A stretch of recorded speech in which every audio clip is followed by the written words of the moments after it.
Olá, meu nome é Ronaldo Pagotto, professor da EPD.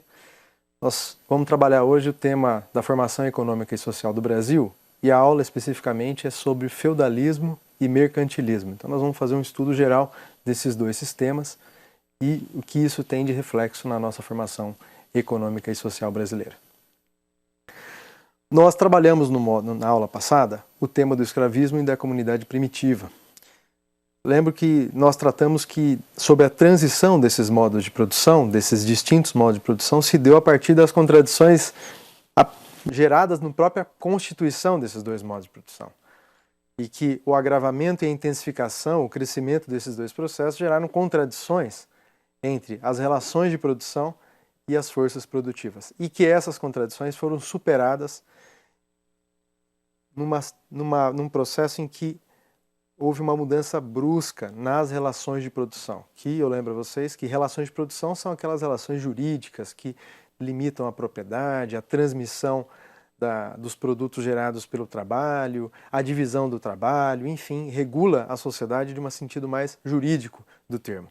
E as forças produtivas são o trabalho humano, a tecnologia, os insumos, tudo isso. Então, nesse processo, nós acompanhamos que a sociedade, na medida em que houve uma alteração profunda na realidade econômica, essa alteração também vai reverberar no conjunto da sociedade. A economia gera repercussão, então, na política, na cultura, nos costumes, na religião e uma série de outras repercussões. Lembro que nós falamos da diferença entre o escravismo e o comunitarismo, ou a comunidade primitiva. Em ambos, havia um trabalho bem inicial de transformação da natureza. No primeiro, no comunitarismo, não havia exploração do trabalho. Já no escravismo existia a exploração do trabalho e essa exploração era baseada na coerção física. Esse é um traço em comum entre o escravismo e o feudalismo, que é o tema de hoje. O feudalismo também é um modo de produção assentado numa relação de exploração baseada na coerção, baseada no uso da força, seja essa força potencial, seja essa força real, e de fato ali. Então, esse modo de produção ele vem do final da crise do modo de produção anterior, das invasões bárbaras, que são as invasões germânicas, ou as invasões dos povos não romanos, quebrou aquela unidade do império e fragmentou o império, gerou o êxodo das grandes cidades para o campo, e esse império se fragmenta. E essas invasões, que geraram um processo de destruição desse modo de produção, o escravismo, jogou para o campo aquele antigo detentor de escravos e também os bárbaros, que carregavam escravos em direção ao campo para produzir. Essas pequenas unidades militares, sempre marcada pela defesa do território, fragmentado, criando vilas ou aldeias, micro-regiões para a exploração desse trabalho no campo, foi conduzido então pelos antigos proprietários e pelos novos bárbaros, que passaram a deter também poder militar e econômico. Então nós estamos falando de um processo de transição que levou alguns séculos e marca essa passagem de uma unidade política, que era um império, para uma unidade já mais esfacelada e mais quebrada, que era a unidade agrupada nos feudos. O feudo, esse senhor detentor de terras, então, realizava um processo de transferência da posse da terra. Essa relação de vassalagem, em que o suzerano, esse detentor, proprietário da terra, transmitia a posse para um vassalo, era garantida por uma relação de fidelidade. Esse vassalo prometia ao suzerano, ao detentor dessa terra, a fidelidade política, militar na defesa, uma fidelidade do cuidado e também uma promessa. Esse vassalo normalmente era um bárbaro, era um militar, era com enorme capacidade de guerrear e uma enorme capacidade de proteger aquele território de outras invasões, de um conflito bastante generalizado nesse período. A necessidade de conservação e preservação dessa unidade territorial era bastante central para esse processo. Anteriormente isso também se dava, mas a segurança desse processo era via um grande império, uma cidade-império ou um grande império como foi o Império Romano. Muito bem. Nós estamos falando também de feudalismo, por óbvio que o feudalismo foi um processo existente em uma região do mundo, né? Não é um processo que existiu em todos. Aqui no território da América você não vai encontrar esse processo. Por que a gente vai estudar então esses modos de produção? Na etapa anterior eu já havia dito que nós vamos estudar um pouco do processo histórico para entender o que somos nós, o que é o Brasil, quais são os desafios do Brasil e quais são os problemas históricos e de onde eles surgiram. Mas vocês podem perceber que nossa clivagem ela tem uma leitura sistêmica. Nós estamos olhando um pouco para o sistema mundo, e esse sistema mundo, em determinados momentos, como nesse caso, ele ganhou uma centralidade na Europa. E essa centralidade é na transição do escravismo. Já no escravismo esse processo existia, mas na transição do escravismo para o feudalismo isso fica muito mais claro. Muito bem. Esse senhor feudal que transmitia a posse da terra para o vassalo, e esse vassalo era um líder militar que devia fidelidade a esse senhor feudal na sua defesa, ele fazia outras concessões de terra, aí sim, para a figura denominada servo. Essa figura era uma figura que devia favores, devia toda a autonomia política e econômica era vinculada a esse vassalo, que o protegia. Era essa a segurança. O protegia e distribuía uma parte de terra para que ele pudesse produzir aquilo que sua família precisasse. Essa é a estrutura básica do feudalismo. Uma relação em que há uma migração generalizada para o interior desses países do escravismo, basicamente a parte oriental da Europa, ocidental, uma norte da África, uma parte do Oriente Médio. E nesse processo há uma descentralização, e a descentralização vai formar feudos, esses feudos têm uma certa autonomia política, militar, econômica, com tributos próprios e etc. Muito bem. Se nós formos observar, os valores das sociedades anteriores, no caso da sociedade do comunitarismo e na sociedade escravista, no comunitarismo o valor máximo era a coragem. Né? No escravismo, o valor máximo era a obediência. Essa era a máxima, né? Até por conta de como a sociedade se estruturava. Isso é para mostrar que a moral e os valores refletem essa situação da economia.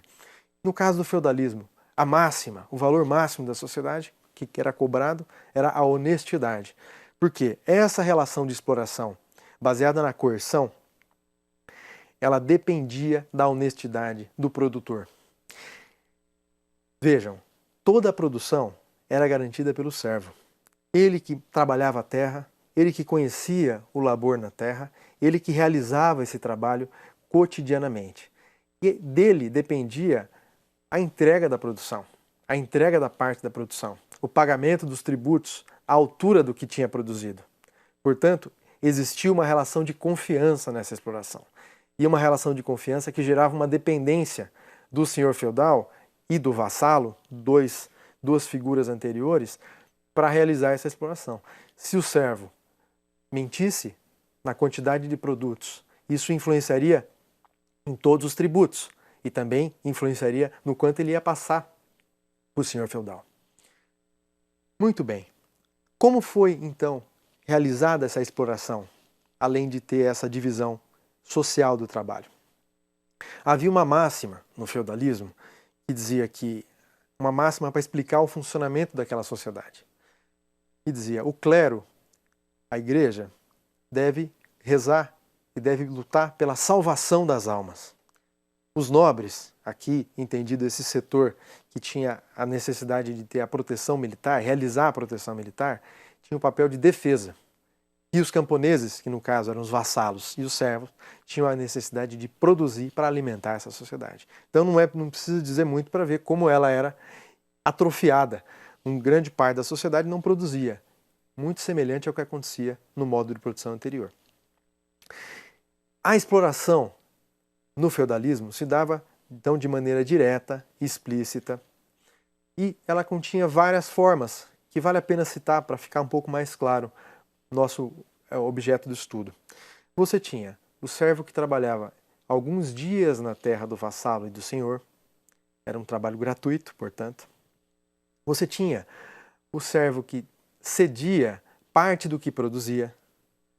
você tinha também que pagar o dízimo, você também tinha que pagar pelo uso dos moinhos, das prensas, das questões de uso comum que eram propriedade do senhor feudal.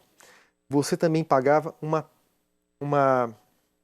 um imposto na transmissão da posse da terra quando da morte do detentor dela, do servo, da figura masculina. Então, era uma relação de exploração bastante intensa. Portanto, o que nós estamos falando aqui? O camponês, ele tinha a posse da terra, mas não tinha propriedade. Isso fazia com que ele sustentava essa economia toda e, a partir dessa relação dependente da honestidade, ele conseguia gerar um excedente. Por quê? Porque ele não repassava o valor integral devido. É uma forma de fazer a luta de classes daquele tempo, né? Ele mentia na quantidade de excedente produzido, isso influenciava nos impostos. Então essa relação de confiança, ela estava no núcleo da luta de classes daquele tempo. Essa exploração, então, dependia da confiança e não impedia que o servo gerasse um excedente. Esse excedente era logo convertido em mercado de troca por mercadorias ou por moeda. Moeda que já circulava livremente, obviamente que ainda não tinha um sistema mundo monetário, mas você tinha sistemas regionais bastante complementares e com estabilidade. Sistema do bronze e uma série de outras moedas que foram se integrando nesse tempo, até chegar na moeda ouro, na prata e outras mais. Muito bem. Agora vamos falar um pouquinho das contradições. Obviamente que nós já passamos um pouquinho por elas, mas a gente vai dar um pouco mais de ênfase nas contradições desse tempo. Primeira contradição. Esse senhor feudal e esse vassalo também devia favores militares ao senhor feudal, viviam nos castelos, viviam em unidades militares de hiperproteção e eram cercados as suas unidades de produção, a sua estrutura do feudo, as glebas em que viviam os servos. Nesse processo, era nítida essa relação de exploração. Isso é distinto, por exemplo, do que acontece no capitalismo. Nós vamos assistir na próxima aula, né? Essa explicitação da exploração em que o servo é obrigado a trabalhar alguns dias na terra do senhor. Ele é obrigado a entregar parte do que produz fisicamente. Ele produz tudo sozinho, mas ao final ele tem que entregar 30, 40, 50, às vezes mais, para o senhor feudal. Ele tem que entregar o dízimo. Ele paga para usar as ferramentas, os instrumentos mais complexos de uso comum, que são de detenção do senhor feudal. Então tudo isso era uma relação de hiperexploração. E, nesse processo, esse feudo ele tem um incentivo enorme de produção de guerras para ampliar o seu território, para ampliar a sua área de exploração, ampliar a sua base de exploração e ter mais pujança econômica militar. Isso também é um processo interno de transição. Inicialmente, esse feudo é uma descentralização política, civilizatória, de certa forma. Antes das cidades grandes, há um êxodo para o campo formar pequenas vilas, pequenas aldeias. Aqui já é um processo de ampliação desse feudo, né, tendo uma força econômica, consequentemente militar, muito maiores. E também a capacidade de explorar muito mais, e etc, etc. Nesse processo, a economia já tem um nível de desenvolvimento maior. A moeda já não é mais um produto valoroso, já é uma moeda que tem uma capacidade de ser mantida, ou seja, ela tem durabilidade, ela tem divisibilidade, ela tem um valor em si, por exemplo, o ouro, né? E essa moeda permite a acumulação. Então você acumula na produção, cria um excedente da produção, troca e converte em moeda, e essa moeda permite que você acumule, diferente de antes, que você tinha que acumular em grãos, acumular em produtos, e essa acumulação de produtos e grãos gerava uma crise, porque ela tem limite, ela tem limite de tempo, ela é indivisível, né? Muitas coisas eram indivisíveis, então isso tinha muita limitação. Nós estamos falando aqui de um tempo em que essa acumulação já era convertida em moeda, e essa moeda podia ser acumulada por um longo período de tempo, e essa moeda já era aceita em outras regiões. nós estamos falando aqui de uma criação de um mercado mais amplo do que o feudo. De uma criação de um mercado mais amplo do que o feudo, a partir de um excedente econômico garantido nessa produção do feudo. Um enorme excedente econômico. Nós estamos falando aqui de um tempo de desenvolvimento das ferramentas, desenvolvimento da capacidade de produzir, das tecnologias e etc. Esse processo se intensifica, esse excedente torna-se muito mais amplo e esse excedente gera uma possibilidade de conversão em moeda, que gera aí uns detentores de quantidade grande de moeda, e esses detentores investem em outros setores. Investem no quê? Emprestam dinheiro a juros. Isso é desse tempo já. Emprestar dinheiro a juros para os próprios senhores feudais que viviam sem trabalhar e explorando, e viviam numa condição de luxo bastante notória. Isso a história nos relata com muito detalhe. E essa exploração emprestavam dinheiro a juros, investiam no desenvolvimento da manufatura, já estava bastante desenvolvida, investiam em rotas para o escoamento de sua produção e investiam em rotas para chegar a produtos distintos, de interesse daquele povo. Esse processo vai quebrando aquela unidade do feudo, aquele espaço com uma cultura marcada, com uma unidade política, militar, econômica, jurídica. Né? Então o comércio vai abrindo portas, vai promovendo um intercâmbio cultural, político e econômico com o mundo. Vai quebrando e vai tensionando essa unidade do feudo. Alguns fatores são importantes aqui.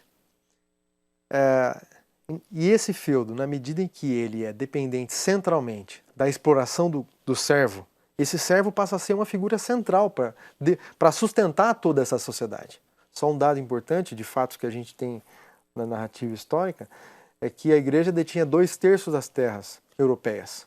Né? Esses 2/3 ela controlava e recebia o dízimo e também recebia parte da produção. Ela também dividia isso, até porque a estrutura da igreja, a hierarquia da igreja era alimentada, abastecida de figuras vindo da nobreza. Né? Então esse era um quadro bastante complexo que gerava uma superexploração do campo. E esse camponês não foi pacífico. Como em toda a história, essas contradições vão resultando em processos de luta. Desde o escravo em fuga e outras histórias clássicas, esse camponês da Idade Média, do tempo medieval, desse feudo, passa a empreender fugas para regiões longínquas, passa a acumular o excedente econômico para tentar comprar sua liberdade, para comprar o seu território. E isso gera um período intenso de guerras camponesas na Europa. Essas guerras camponesas resultam numa queda da produção, porque esses camponeses em guerra queimam a produção, fogem e gera um processo de destruição generalizada. Esse processo vai gerar uma contradição ainda maior no feudalismo, porque essas guerras, somadas a alguns outros fatores, como por exemplo, esse êxodo, porque o mercado já está se desenvolvendo em cidades, em regiões que já não são mais as aldeias, são regiões longínquas em que esses comerciantes vindos dos feudos constituíam feiras, grandes feiras. Essas feiras eram protegidas com estruturas bastante de verdadeiras muralhas, né? E no entorno dessas muralhas, então a feira era protegida pela muralha, a grande feira para escoar a produção daquela região inteira. No entorno dessa muralha eram onde os comerciantes, o setor que vivia dessas feiras, viviam. Essas feiras eram conhecidas como burgos. E esses comerciantes que viviam no entorno dessas feiras eram conhecidos como burgueses.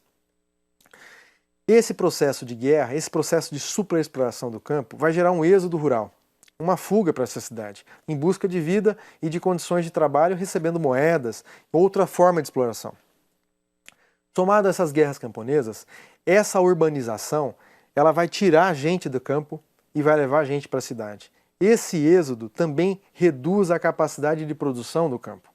Reduzindo a capacidade de produção do campo, mais as guerras camponesas, isso vai gerar um inchaço da cidade, um custo maior do produto, né, da alimentação, e esse custo maior da alimentação vai gerar uma crise e uma exploração ainda maior do camponês pelo senhor feudal. Um outro fator importante é que essa urbanização desenfreada, em condições absurdas, encontra-se com uma doença, a chamada peste negra, que se deflagrou na Europa como um todo. Ela acabou sendo responsável por 1/3 da população europeia morre, e a descoberta depois é que essa peste foi causada pela falta de higiene. Então é só para ter uma ideia de como era esse êxodo para as cidades em condições absurdas, né? Essas cidades, então, que tinham essa pequena unidade do mercado local, da grande feira, um segundo cinturão, que foi conhecido depois como lugar de moradia dos burgueses, dos burgos, depois veio completar com um terceiro cinturão desse êxodo rural, fazendo um inchaço, uma concentração urbana. Um terceiro elemento importante é esses feudos, então, passam-se a guerrear, a se conformar em unidades maiores, superiores, né? E essas unidades maiores e superiores, em grandes reinos, passam a disputar território. Nesse período também há uma guerra entre a Inglaterra e a França. Essa guerra é conhecida como a Guerra dos 100 Anos. E essa guerra também ajudou a dar mais força aos países que não estavam em guerra e aos povos que não estavam em guerra, no caso a Espanha e Portugal. E um outro fator importante é que o clero, no período feudal, vendia a salvação, vendia o contato com obras e relíquias religiosas, viviam no luxo e pregavam o voto de pobreza, a condição mais, né? O clero acumulava divisas em moeda e emprestava dinheiro ao senhor feudal em troca de juros, ou seja, um processo muito parecido com os bancos, ou naquela época uma agiotagem, né? A venda do perdão, tudo isso gera uma crise na igreja, e essa crise abre caminho para as reformas protestantes. Essas reformas têm o luteranismo, o anglicanismo, o calvinismo, são reformas que contestavam essa estrutura dura da igreja. E essas reformas resultaram na Contra-Reforma, que a igreja, em resposta a essas reformas protestantes, inicia um processo da Inquisição, que é um processo duro de punição, proibição de livros, uma série de outras proibições. Mas é a igreja que a gente conhece aí da queima das bruxas e etc. Nesse processo, o excedente já é bastante volumoso e a compra do produto do campo e venda é o eixo central da exploração, juntamente com a própria produção servil. Então, há aí o início de um processo de superexploração do campo pelo mercado. O comprador, o mercador, ganha mais do que quem produz, comprando barato e vendendo caro, especulando na produção agrícola. Então, esse comerciante passa a acumular muito poder. Passa a acumular poder econômico e também passa a acumular poder político, de certa forma, com a tentativa de essas cidades, burgos, elas eram unidades territoriais dos senhores feudais.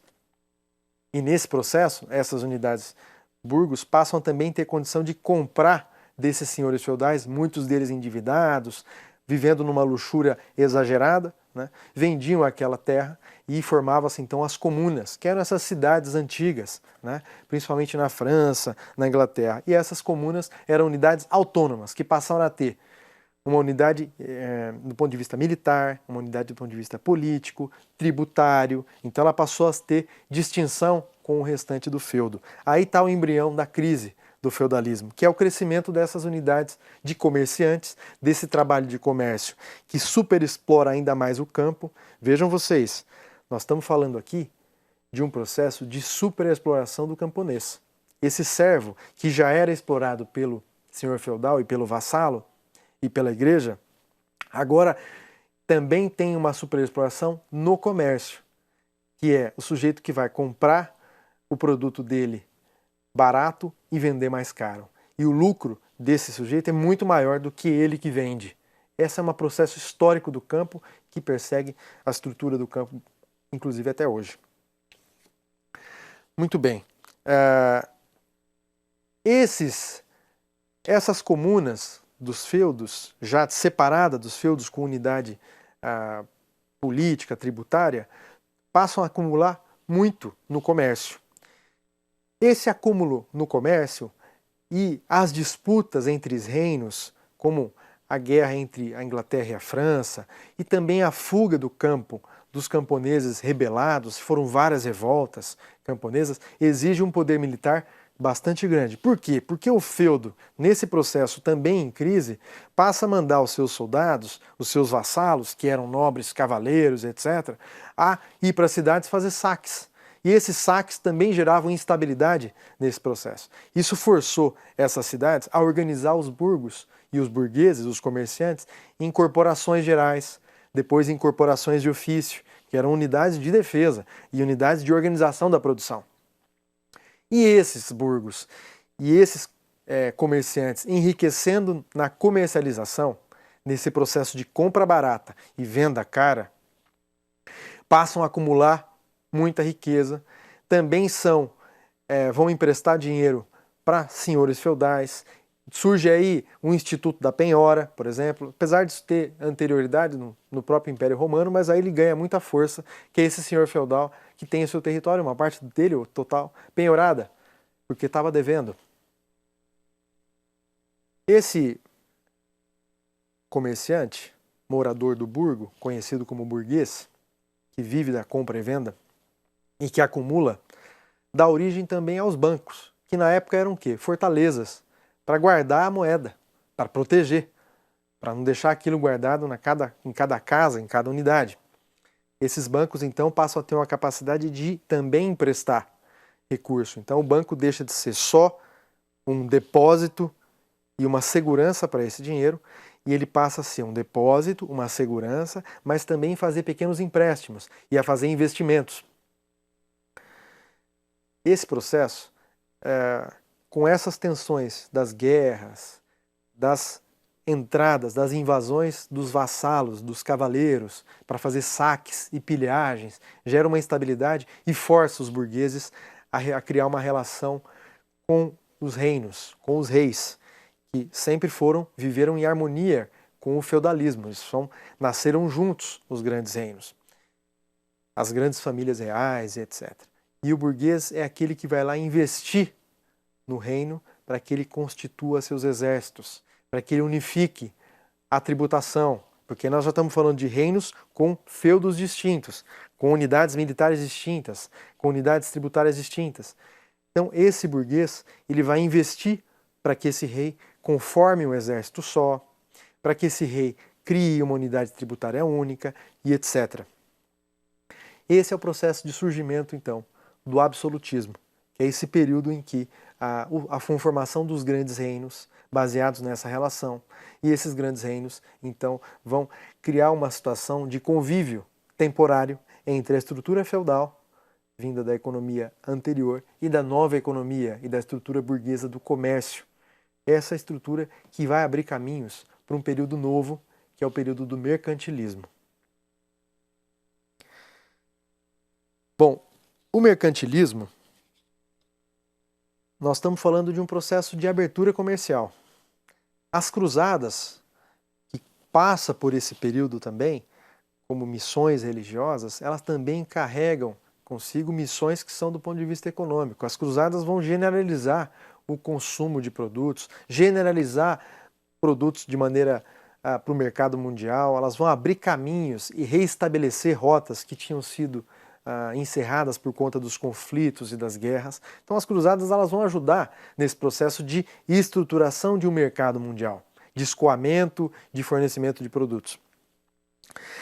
Essa abertura comercial, que já vem de um sistema monetário mais unificado, né? Essa unificação comercial passa a exigir uma unificação de pesos e medidas, tudo isso vai se dando nesse processo, porque na medida que o mercado se expande, a forma de calcular, a forma de medir, a forma de pesar, a forma de quantificar os produtos e etc., passa a ter que ser unificada, né? Não dá para você pesar por uma forma e pesar por outra. Como é que você unifica isso no mercado? Então foi necessário ter essa unificação de pesos e medidas, referências gerais para precificar, para vender, para comercializar.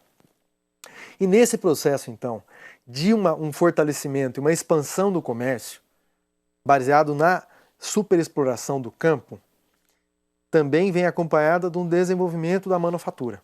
Esse desenvolvimento é um processo lento que vai receber desse comerciante bastante, que acumula muita riqueza, ele vai investir, ele vai ter condições, a partir da superexploração do campo, de investir no desenvolvimento da manufatura, no desenvolvimento de novos produtos, ferramentas, na conservação de produtos e etc, etc. E esse comerciante, junto com esse reino, já no período do absolutismo mais claro, e o poder de acúmulo já detido nos bancos, ele vai ter condição de investir em empreendimentos de maior envergadura. É aqui que ele vai investir nas grandes navegações. As grandes navegações representaram uma construção verdadeira e profunda de um mercado mundial, integrando os diversos cantos desse mundo, né? Esse processo de criação desse mercado mundial assegurou uma distribuição de mercadoria, assegurou uma estabilidade maior na moeda, assegurou uma unificação de pesos e medidas, gerou um processo de amplificação da capacidade de produção. Por quê? Esse mercantilismo buscava, no além-mar, terras para fornecer matéria-prima, terras para fornecer mão de obra, povos para serem explorados na cobrança de tributos. Essa foi a primeira fase do mercantilismo. O mercantilismo buscava o mundo para esses três elementos. Mais adiante, o mercantilismo também vai buscar no mundo povos para consumir produtos manufaturados e vindos da Europa Central. E nesse processo do mecanismo das trocas desiguais, que é um tema do próximo encontro do capitalismo, em que nós vamos estudar um pouco essa formação mais do mercado e a passagem para o capitalismo. E esse processo, então, nós estamos falando de um feudalismo em transição, de um momento de unificação já em grandes reinos, é o absolutismo, né, de um lugar adequado, ainda com tensão, mas ainda vivendo junto, a estrutura antiga do feudo e a nova estrutura do comerciante, e desse comerciante, o artesão, e também desse detentor de riquezas do banco, que vivia de juros, etc., acelerou um processo de êxodo rural. Esse êxodo rural gerou uma crise no feudalismo, no campo, nesse senhor feudal. E esse senhor feudal passou a comercializar a terra. É um processo que antes era limitado, mas a partir daí ele tem a possibilidade de realizar o comércio da terra, de vender a terra. Um segundo é que a cidade passa a empregar o trabalhador não mais numa relação servil ou numa relação de coerção econômica e do ponto de vista física. Ele passa a empregar a troco de moeda. Isso estimula uma fuga do campo que na época era visto como a área do atraso, a vida do atraso. Por isso que o termo civilização é sinônimo de mundo urbano e não civilização é sinônimo de mundo do campo, porque é justamente como era dividido.